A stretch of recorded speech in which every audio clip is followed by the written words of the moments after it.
Audio Jungle.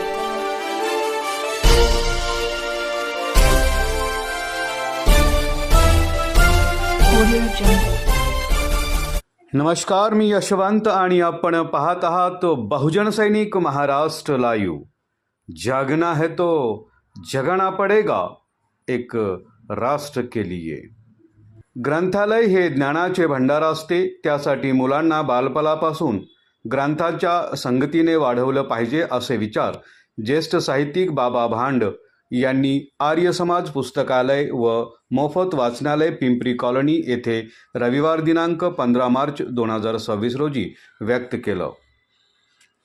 Maharashtra शासन उच्च व तंत्र शिक्षण विभाग ग्रंथालय संचालनालय महाराष्ट्र राज्य मुंबई जिल्हा ग्रंथालय अधिकारी कार्यालय पुणे यांच्या संयुक्त विद्यमानाने आयोजित 2 दिवसीय ग्रंथोत्सव 2025च्या समारोप प्रसंगी अध्यक्षीय मनोगत व्यक्त करताना बाबा भांड बोलत होते। आबासाहेब गरवारे महाविद्यालयाच्या मराठी विभाग प्रमुख प्राध्यापक डॉक्टर वर्षा तोडमल, महाराष्ट्र राज्य ग्रंथालय संघ पुणे प्रमुख कार्यवाहक सोपानराव पवार, पुणे विभाग ग्रंथालय संघ कार्यवाहक राजेंद्र ढमाले, कोषाध्यक्ष रमेश सुतार, आर्य समाज सचिन दिनेश यादव आणि पुणे जिल्हा ग्रंथालय अधिकारी श्रेया गोखले यांची व्यासपीठावर प्रामुख्याने उपस्थिती होती। तसेच पुणे जिल्ह्यातील विविध ग्रंथालयाचे ग्रंथपाल आणि कर्मचारी वर्ग यांची सभागृहात मोठ्या प्रमाणावर उपस्थिती होती। बाबा भांड बोलताना पुढे म्हणाले की प्र के अत्रे यांच्या मी कसा झालो या पुस्तकाने शालेय वयात मला लेखनाची उर्मी मिळाली। महाराजा सयाजीराव गायकवाड यांनी ग्रंथ चळवळीला उत्तेजन दिले आणि त्यांपासूनच प्रेरणा घेऊन मी प्रकाशक झालो।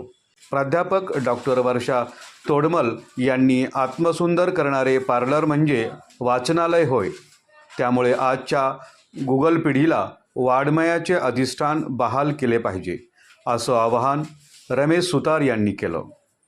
अक्षरांचं कण अन कण वेचित मानवी जीवन सत्कारणी लावावे असे विचार मांडले।